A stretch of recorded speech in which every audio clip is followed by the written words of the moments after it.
Covid के इस दौर में जहां पूरी दुनिया घरों में कैद होकर रह गई है, वहीं हम आज आपको एक ऐसे सफर पर लिए चलते हैं जो आपकी तबीयत खुश कर देगा। जी हां, हम हैं पातालकोट के रास्ते। सतपुड़ा की वादियों के बीच बसा पातालकोट आपने सुना जरूर होगा। आज हम अपने कैमरे की नजर से अपनी जुबानी आपको पातालकोट से रूबरू कराएंगे। तो चलिए करते हैं सफर की शुरुआत।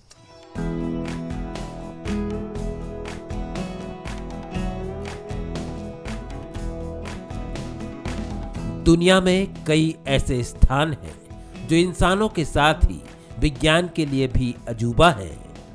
ऐसी ही एक जगह है मध्य प्रदेश के छिंदवाड़ा जिले का पातालकोट।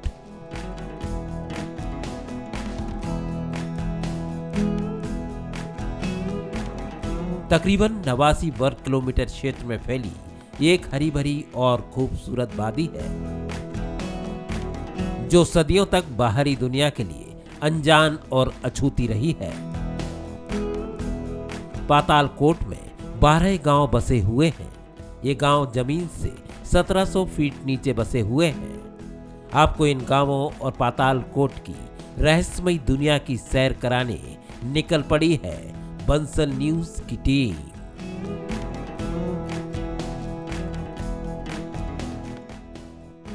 हरे भरे और मनमोहक रास्तों से होकर हम चल पड़े हैं पातालकोट की अनूठी दुनिया की ओर।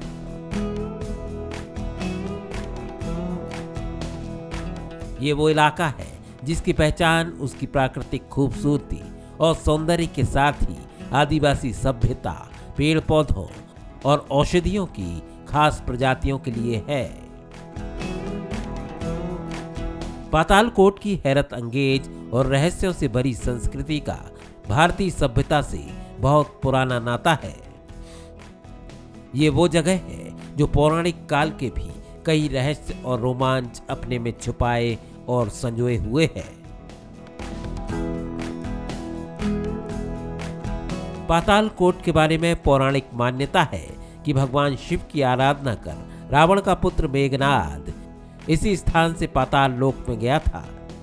इसी मान्यता के चलते कहा जाता है कि यह पाताल लोक जाने का दरवाजा है। तामिया तहसील का हिस्सा है पातालकोट।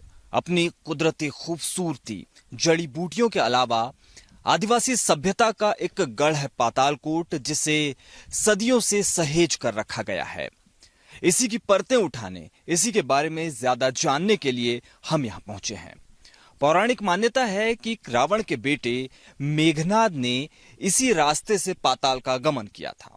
ऐसी बहुत सी कथाएं हैं। अगर हम थोड़ा इतिहास में जाएं तो हम देखते हैं कि भोसले वंश का या भोसले साम्राज्य का हिस्सा हुआ करता था पातालकोट। इसके अलावा गोंड और भारिया यहाँ पर प्रमुख रूप से पाए जाते हैं, निवास करते हैं। पातालकोट के निचले हिस्से में जो गांव बसे हैं वहाँ तकरीबन 2000 की आबादी में आदिवासी रहते हैं, जिन्होंने बेहद खूबसूरत तरीके से अपनी परंपराओं को आज तक बचा के रखा है और पूरी दुनिया के लिए यह कौतूहल का विषय है। यही वजह है कि उन्हें जानने, उनके बारे में अध्ययन करने और उन्हें समझने के लिए देश और दुनिया से लोग यहां पहुंचते हैं।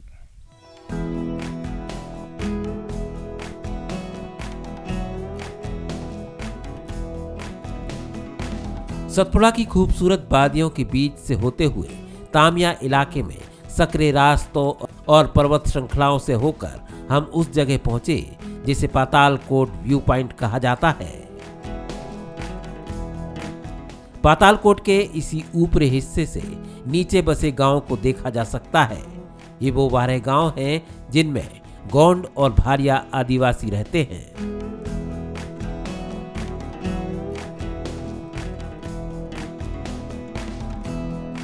इस वक्त हम पातालकोट की सबसे ऊंचाई पर खड़े हैं, बादलों से बात कर रहे हैं। मैं आपको जो नज़ारा दिखाने वाला हूं वो बहुत दर्शनीय है। नीचे इस पहाड़ के निचले हिस्से में वो गांव हैं जिनसे पातालकोट की पहचान है। वो आदिवासी जिन्होंने अपनी धरोहर को आज तक बचा के रखा है वो यहीं निवासरत हैं। नीचे ये गोंड आदिवासी, भारिया सहरिया निवास करते हैं। आप एक कंस्ट्रक्शन का शोर भी सुन सकते हैं। ये एक कंस्ट्रक्शन साइट है पातालकोट की ऊंचाई पर बिल्कुल। यहाँ पर पक्के रोड का निर्माण किया जा रहा है। जब ये रोड कंप्लीट हो जाएगा तो एक तरीके से पर्यटक यहाँ पर बहुत आसानी से पहुंच पाएंगे। हालांकि हम काफी उबड़ खाबड़ और संकरे रास्ते से होकर यहाँ तक पहुंचे हैं, लेकिन अब यहाँ पर कवायद जारी है इस रोड को पक्का करने के लिए। हम बात कर रहे थे सतपुड़ा रेंज की। आप देख सकते हैं बहुत ही खूबसूरत पर्वत श्रृंखला है ये।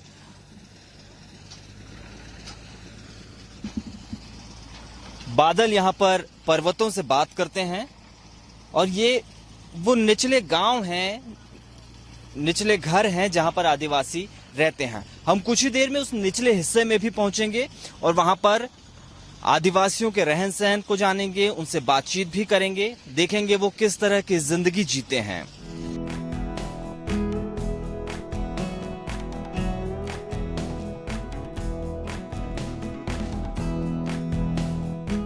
मानसून में बादल पूरी घाटी को ढक लेते हैं और अटखेलियां करते हुए यहाँ तैरते नजर आते हैं। इस नजारे को देखकर लगता है कि धरती में बसी ये एक अलग ही दुनिया है।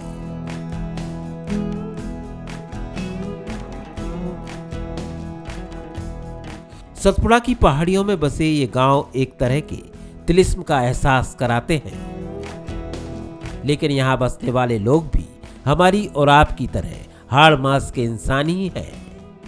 सामान्य तौर पर मानसून के सीजन में यहाँ सबसे ज्यादा सैलानी आते हैं, लेकिन इस बार कोरोना संक्रमण ने इस व्यू पॉइंट को वीरान कर रखा है। पातालकोट का ये व्यू पॉइंट है। आप देख सकते हैं यहाँ पर कितनी सारी एक्टिविटीज होती हैं। इसके अलावा कौन कौन से व्यू पॉइंट्स हैं, इनका जिक्र भी यहाँ पर है। सनसेट पॉइंट और रोप्स कोर्स, तमाम तरह की चीज़ें हैं। जब सैलानी यहाँ पर होते हैं तो ये पूरी वादी गुलजार रहती है लोगों की आमद से। लेकिन इस वक्त आप देख सकते हैं ये इलाका एक तरीके से निर्जन पड़ा है। थोड़ा बहुत कंस्ट्रक्शन का काम यहाँ चल रहा है। ऊंची ऊंची घास उगाई है जो बताती है कि यहाँ पर आवाजाही इस वक्त नहीं हो रही है, लेकिन वादियाँ उसी तरह सीना ताने सिर उठाए खड़ी हैं। लेकिन जो पर्वत है, सतपुड़ा की श्रृंखला है, वो उसी मुस्तैदी के साथ खड़ी हैं और इंतजार कर रही हैं कि लोग यहाँ आएं, समझें, उसके बारे में जानें, उसके अंदर जो रहस्य छिपे हैं उन्हें समझें। जो जड़ी बूटियां, वन्य जीव, वनस्पति, बहुत कुछ और भी बहुत कुछ, उन्हें देखे, उन्हें समझे और ये जान सके कि कुदरत ने कितना कुछ इंसानों के लिए रखा हुआ है। व्यू पॉइंट के बाद हमने पाताल लोक द्वार की ओर रुख किया। हरी भरी वादी के बीच से होते हुए हम नीचे की ओर चल पड़े और इस सफर में पहला पड़ाव बना तालाब ढाना गांव।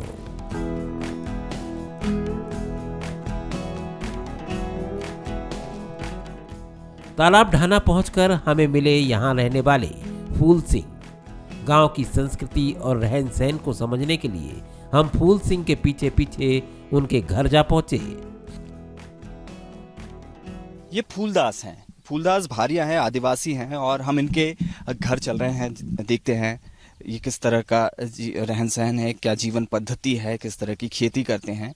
मक्का की खेती है, मक्का की खेती करते हैं लोग। अमूमन छिंदवाड़ा जिले में मक्का ही ज़्यादा होता है। मक्का के अलावा कुटकी की खेती भी ये करते हैं। ये फूलदास का आशियाना है। आप देख सकते हैं घने जंगल के बीच है, लेकिन टीवी है, डिश का केबल है, डिश टीवी है। टीवी देखते हैं आप मतलब? चलिए, इनके जिंदगी में टीवी की पहुंच है। यहाँ पर आपके मवेशी बांधते हैं। ये छोटा सा द्वार है, लेकिन अंदर एक बड़ा सा संसार है फूलदास का। आप देख सकते हैं। फूलदास जी, घर में कौन कौन है? आप ही हो? भारिया एक बहुत ही विशिष्ट जनजाति है और अपना महत्व है। पातालकोट में बड़ी संख्या में निवास करते हैं। ये जो तालाब ढाना गांव है, यहाँ पर फूलदास जी जैसे 18 परिवार हैं। इन लोग रहते हैं, इनकी अपनी दुनिया है। आप देख सकते हैं ये घर है, घर से सटा। शायद आपको शहरों में ये जीवन शैली देखने ना मिले। आप कल्पना करते होंगे कि ऐसे भी जीवन होते हैं, लेकिन यही ये पातालकोट का जीवन है, ये सतपुड़ा की वादियों का जीवन है। देखिए सामने एक सिर ऊंचा करके एक बड़ा सा पहाड़ खड़ा है। दरअसल हमारी पूरी कोशिश है कि हम आपको बताएं कि पातालकोट में किस तरह का जीवन है, कैसे लोग रहते हैं। यहाँ पहुंचना दुर्गम है। सीनिक ब्यूटी यकीनन अट्रैक्ट करती है, आकर्षित करती है, लेकिन जो लोग यहाँ रहते हैं उनका जीवन शैली कैसी है। जो आदिवासी यहाँ पर रहते हैं, सदियों से वो अपने आप को उन्होंने अछूता रखा है बाहरी दुनिया से। उनका निवास किस तरह से है, उनके बारे में जो बातें हैं, ये फूलदास महज एक उदाहरण है। ऐसे और भी लोगों से मिलेंगे, ऐसे और भी परिवारों से मिलेंगे। उनका जीवन कैसा है, उनकी शिक्षा कैसी है, उनका खान पान कैसा है, क्या उन्हें चिकित्सकीय सुविधाएं मिल पाती हैं, इन सब बातों पर भी नजर डालेंगे। तालाब ढाना के बाद हमें अगला गांव मिला चिमटीपुर। जब हम यहां पहुंचे तो आदिवासी महिलाएं यहां मोबाइल किराना दुकान से खरीदारी करती दिखी। गांव में दुकान नहीं है, लिहाजा ऊपर के गांव छिंदी से यहां मोबाइल किराना दुकान ही रोजमर्रा का सामान खरीदने का एकमात्र सहारा है। ये चलती फिरती किराना दुकान है जो यहाँ चिमटीपुर गांव पहुंची है। इस वक्त हम चिमटीपुर में हैं और आप देखिए किस तरह से ये किराना व्यापारी हैं। आप कहाँ से आए हैं? छिंदी एक पास में यहाँ पर बड़ा कस्बा है, छिंदी से ये आए हैं। इस गांव में अपनी कोई दुकान नहीं है चिमटीपुर में, तो ये आए हैं, यहाँ पर लोग आए हैं, उनसे वो किराना का सामान खरीद रहे हैं। इनके पास जरूरत के सारे सामान है। थोड़े इधर आइए, आप देख सकते हैं यहाँ पर देखिए, ये आप कहाँ से लेकर आते हैं ये पूरा सामान? परासिया से। परासिया जो यहाँ पर एक तहसील मुख्यालय है, वहां से पूरा सामान लेकर आता है। बच्चों आप लोग बोल दो बेटा। समझा जा सकता है कैमरा और ये सब चीजें इन्हें डराती हैं। ये वो आदिवासी हैं जो बाहर की दुनिया जिनके लिए बहुत अजनबी है। हम इनके बीच पहुंचे, ये हमारे सामने खड़े हैं, यही हमारे लिए बड़ी बात है। आदिवासी रहन सहन को देखने और समझने के लिए हम चिमटीपुर गांव के एक घर में पहुंचे। परिवार के मुखिया तो खेत में थे, ऐसे में बच्चों ने ही हमको जानकारी दी। तो ये 15 परिवार का मकान है। ये गोंड आदिवासी हैं। घर में कौन कौन है? सब लोग हैं। सब लोग हैं। हाँ। बाहर आने में संकोच कर रहे हैं। हाँ। पापा कहाँ काम करते हैं? किसान करते हैं। किसानी करते हैं। यस। मक्के की खेती हो। हाँ। स्कूल है गांव में? हाँ है सर। है। और सारे बच्चे इन कहाँ तक, 8वीं तक है या 12वीं तक? 8वीं तक है सर। 8वीं तक। हाँ हॉस्टल है। और इसके बाद फिर कहाँ पढ़ने जाते हैं? छिंदी। छिंदी जाते हैं। हाँ। ये नन्हे बच्चे हैं। इस परिवार के मुखिया जो हैं वो इस वक्त किसानी के काम से बाहर गए हुए हैं। ये बहुत से ऐसे परिवार हैं, आदिवासी परिवार हैं, जो मिलकर एक मजबूत नींव रखते हैं पातालकोट की। यही लोग यहाँ की पहचान हैं। घर के अंदर चक्की, कुटकी रखने के बर्तन और नाप सब पारंपरिक हैं। हमने रसोई का मुआयना भी किया। चूल्हे के अलावा अब यहाँ गैस कनेक्शन भी है, जो बताता है कि पातालकोट अब दुनिया से पहले की तरह कटा हुआ नहीं है। गांव के मकान, यहाँ की बस्ती, सब कुछ इस गौरवशाली सभ्यता की दास्तान बयान करते दिखे।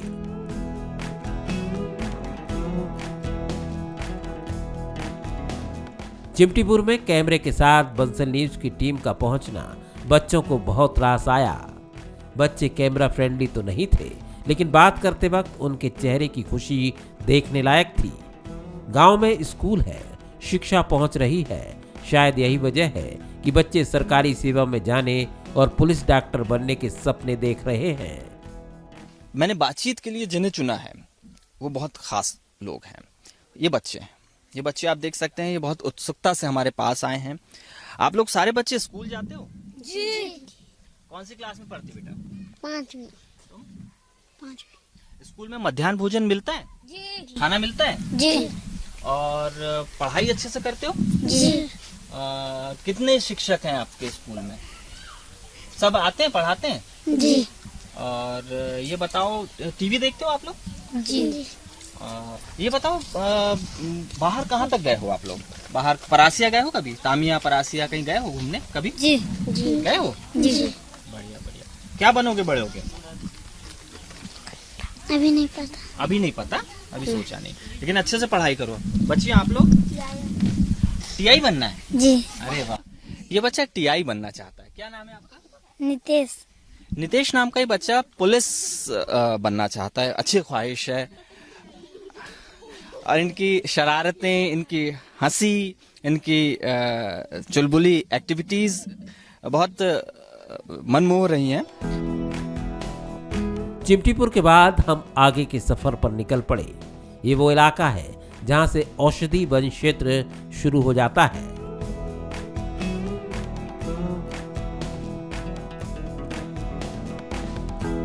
चिमटीपुर के बाद ये रातेड़ गांव का एंट्रेंस है। यहाँ से अब कुछ ही देर में रातेड़ गांव शुरू होने वाला है। इस जगह जहां हम रुके हैं वहां पर आप बाहर देख सकते हैं कितना खूबसूरत सा एक पहाड़ है।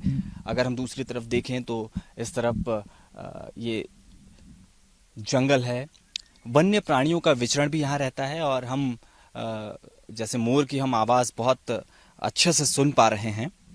यहाँ रातेड़ है। रातेड़ अपनी औषधीय पौधों, जड़ी बूटियों के लिए ख़ास पहचान रखता है, और दीपावली के बाद का जो समय होता है तब ये ग्रामीण इन जड़ी बूटियों को लेकर ऊपरी हिस्से में भी पहुँचते हैं ताकि बाहर के लोग उन्हें खरीद सकें। बाहरी दुनिया का पातालकोट के लोगों से संपर्क हुए बहुत ज्यादा समय नहीं हुआ है। इस इलाके में आज भी कई गांव ऐसे हैं जहां पहुंचना बहुत मुश्किल है।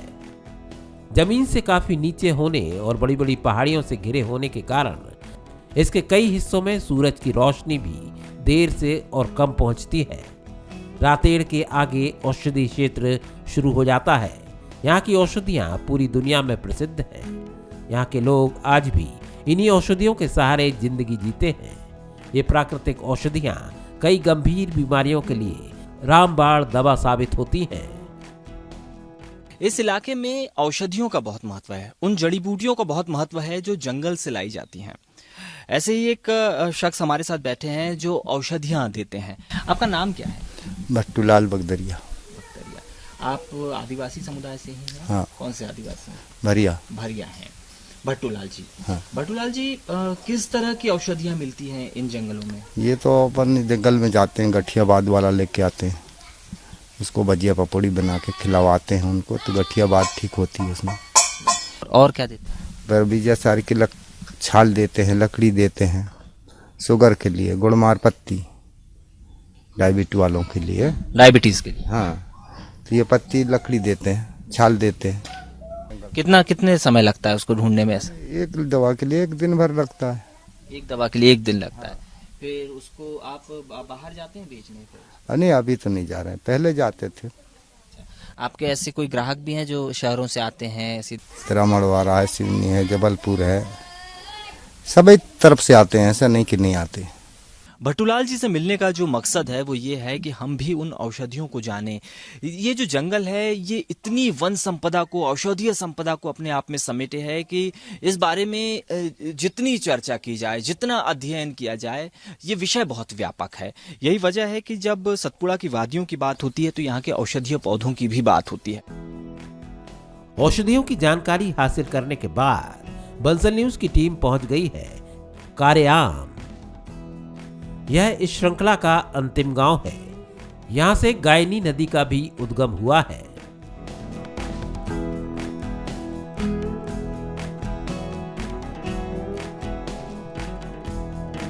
बाईस घरों वाले कारेआम से हमें घर में टीवी भी देखने को मिला। यहाँ के लोगों से हमने बात करने की भी कोशिश की। यहाँ बच्चों के पारंपरिक खेल और मनमोहन मुस्कान ने हमारा मन मोह लिया।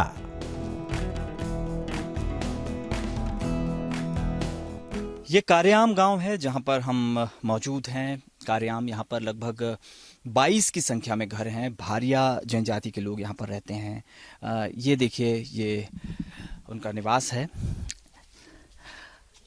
और हम अभी बातचीत भी करेंगे। आपका नाम क्या है? बाबूलाल। बाबूलाल जी। बाबूलाल जी, आप लोग क्या खेती में क्या क्या करते हैं आप लोग? हम इधर क्या कुटकी लगाते हैं, मक्का लगाते हैं, बल्होर लगाते हैं, तुअर, इतने काश्तकार करते हैं। लेकिन क्या होती है, ये कुटकी बोने से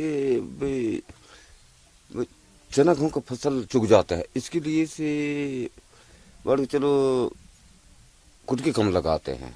अच्छा, हम्म। और मक्का तो लगाते ही हैं। हाँ, मक्का तो चाहे जगह लगी है। किस तरह से आप लोगों की जिंदगी चल रही है?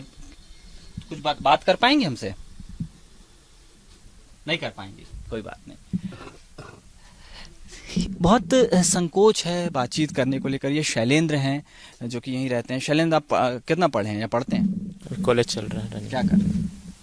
बीए बीए कर, कहाँ से? तामिया से। तामिया से। क्या सोचते हैं अपने गांव को लेकर? क्या यहाँ पे सुविधाएं पहुंचनी चाहिए? जब बाहर की दुनिया आप देखते हैं, तामिया जाते हैं, छिंदवाड़ा जाते हैं, क्या लगता है किस तरह की सुविधाएं आपके गांव में भी? जी, अंतिम छोर है कार्याम, अंतिम छोर है, क्या चीज़ें होनी चाहिए जो यहाँ आनी चाहिए? वैसे तो अभी सभी चीज़ अवेलेबल ऐसा लग रहा है मेरे को। है सारी चीज़ें। हाँ, जैसे कुछ है धर्मशाला वगैरह है जो होना चाहिए।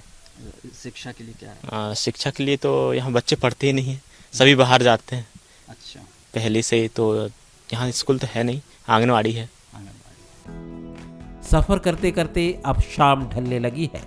सूरज पहाड़ियों के पीछे छिप रहा है। हालांकि बारिश का मौसम होने के चलते उसे हम सिर्फ महसूस ही कर सकते हैं।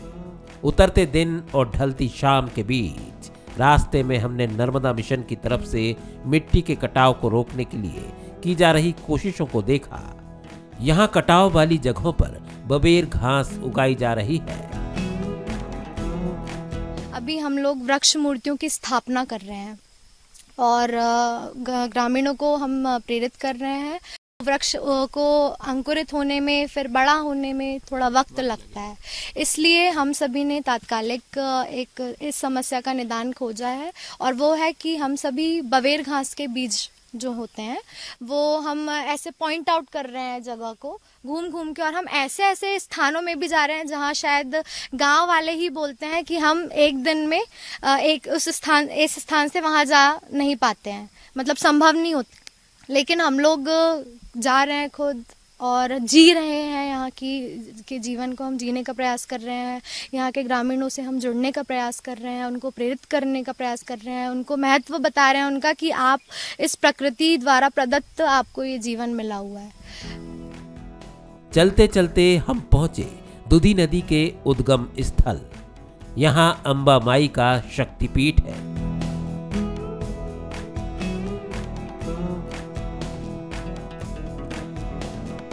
तेज बारिश के बीच हम भी ग्रामीणों के साथ भजन मंडली का हिस्सा बन गए।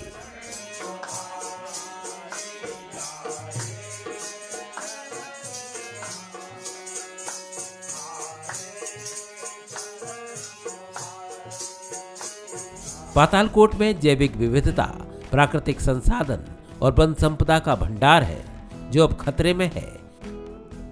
यहाँ की दुर्लभ जड़ी बूटियों का बेरहमी से दोहन हो रहा है। घाटी में दुधी नदी बहती है। घोड़े के नाल के आकार की ये वादी पहाड़ियों से घिरी हुई है। यहाँ की चट्टानें ज्यादातर आर्कियन युग यानी लगभग 2500 मिलियन वर्ष पुरानी है। इसमें ग्रेनाइट, ग्रीन स्किट्स, मूल चट्टान, गोंडवाना तलछट के साथ क्वार्टज समेकित बलुआ पत्थर, शैलियां और कार्बोनेशियस शैलियां शामिल है। आगे हम आपको दिखाएंगे वक्त के साथ पातालकोट कैसे बदल रहा है। यहाँ की सभ्यता, लोगों की सेहत, जल, जंगल, जमीन सब कुछ खतरे में है। तब तक आप पातालकोट की हसीन वादियों और खूबसूरती का आनंद लीजिए और एहसास कीजिए उस रहस्यमयी दुनिया का जो अब धीरे धीरे दुनिया के सामने खुलने लगी है। निशांत बिसेन, बंसल न्यूज, पातालकोट।